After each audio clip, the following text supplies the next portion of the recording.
All right, this is my debate over one of three topics, and the topic that I chose was premarital sex. So let's get into it. All right, what is premarital sex? Premarital sex, the common definition is having sex before marriage. Obviously, that's what the name means. And it is referred to as fornication in the Bible in the many quotes that talk about premarital sex. But some of the readings are blurry as to what actually counts as fornication. Some understandings believe that any form of sexual intimacy, besides obviously like kissing and things like that, are fornication. And other people believe that it is just penetration that counts as fornication. And the penetration belief is the most modern understanding of it, and that is what most Christians will go by when talking about premarital sex. But once again, it's all up to interpretation and how people perceive those quotes. How many people have premarital sex? It's important to remember that the numbers are only going up. They've been going up since the 20th century, and that most of these statistics are in regard to women because the amount of men having premarital sex hasn't changed too much, but the amount of women having premarital sex has increased a lot. Mostly because of the fact that women are expressing their sexuality more in the modern times, because obviously in the 19th and 20th century, women were still being pretty oppressed by sexually repressive communities and just taboo in general regarding women having sex. So in 2002, 75% of people reported engaging in premarital sex, but in 2021, the number is estimated to be 95% of people engaging in premarital sex, meaning that only 5% of people have not engaged in premarital sex, which is a very small number compared to how many people we see in the media, talking about premarital sex, talking about sin and impurity and things like that. So that is a very interesting statistic to look at. Speaking of media and education, abstinence only education is something that is huge, something that many people have probably heard about or have even been taught. Millions and millions of dollars go into promoting abstinence only teaching in schools. Schools are required, typically by their state, to only teach abstinence when giving sex education.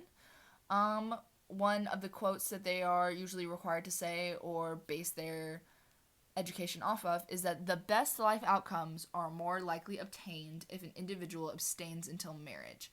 This is mostly referring to unwanted pregnancies, STDs, things like that.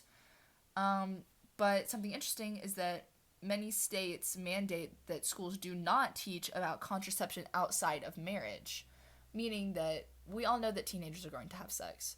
So, not teaching about contraception can actually lead to many of the outcomes that these abstinence only educators do not want, such as unwanted pregnancies, unwanted STDs.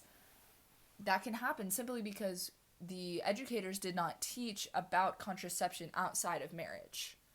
Because typically the educators state that you do not have to use contraception inside of marriage because you're typically trying to have children, but that is oftentimes not true or just harmful to young people being taught this, especially when they're so young as 14, 15, 16, that they're not even thinking about marriage yet. Why do many people think that premarital sex is wrong? Christianity is the number one most believed in religion. And the Bible does say that fornication is a sin and that you should refrain from it. Thessalonians 4:3 stated that, for this is what God wills, that you will abstain from fornication.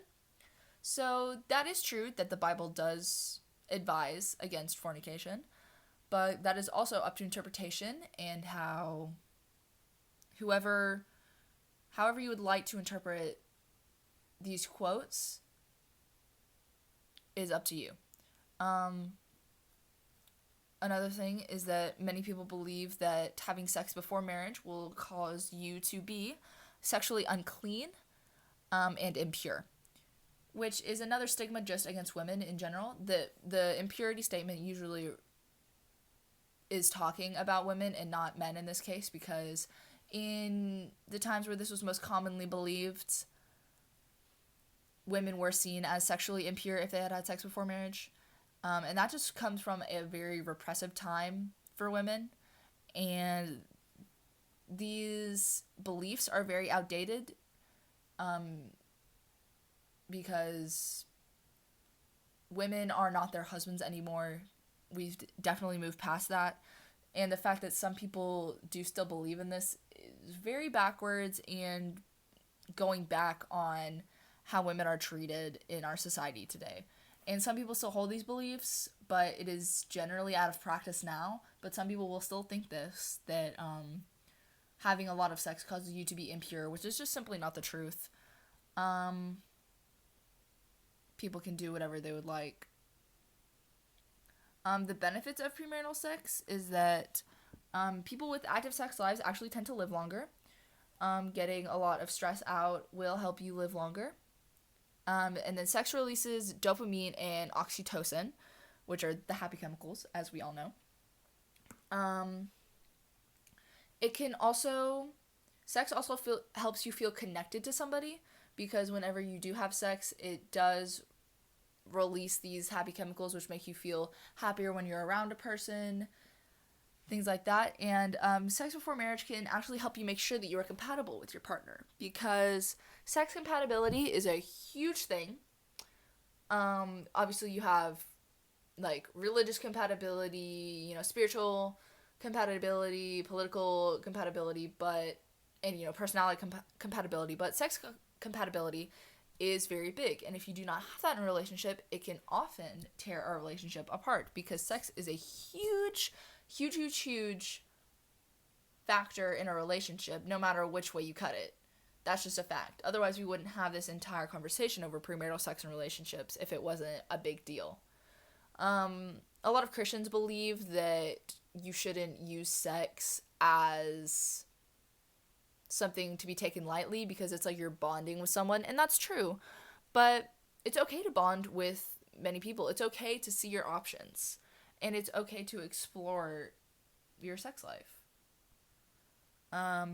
Again, most of these statistics are talking about women. Like the idea of a virgin bride was pretty popular in the 18th and 19th centuries, and the 20th century even, but we've really have moved on from that, and many men do not expect a virgin bride anymore. Men are understanding that women are not required to be a virgin, or not have any sexual experience.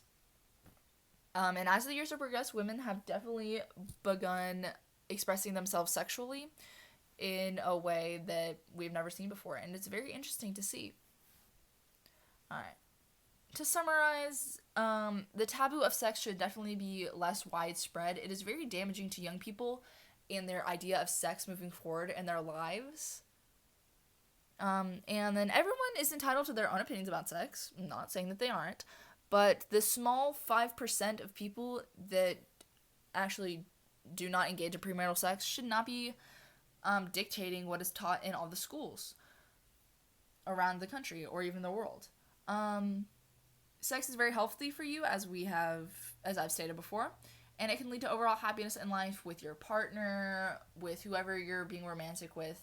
It can just cause a lot of happiness and a lot of bonding to your partner. So that is why I believe that premarital sex is okay.